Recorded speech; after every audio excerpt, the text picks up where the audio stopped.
সেই জন্য এইরকম একটি ফ্যামিলি কার্ড আপনাদের কাছে পৌঁছে দিতে চাই মা বোনদের কাছে।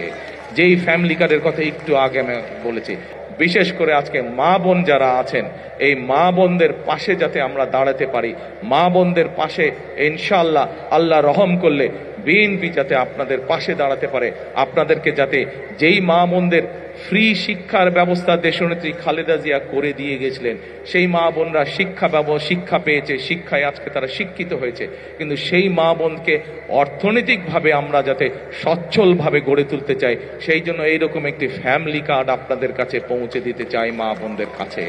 যেই ফ্যামিলি কার্ডের কথা একটু আগে আমি বলেছি, কিন্তু সকল কিছু নির্ভর করবে একমাত্র রাব্বুল আলামিনের রহমতের উপরে। আমরা যদি আল্লাহর কাছে চাই,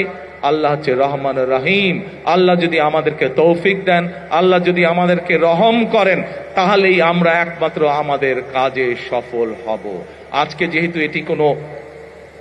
রাজনৈতিক জনসভা নয়, এটি যেহেতু আজকে দোয়া মাহফিলের অনুষ্ঠান, সেই জন্য আমি আজকে মৌলানা সাহেব যিনি এখানে দোয়া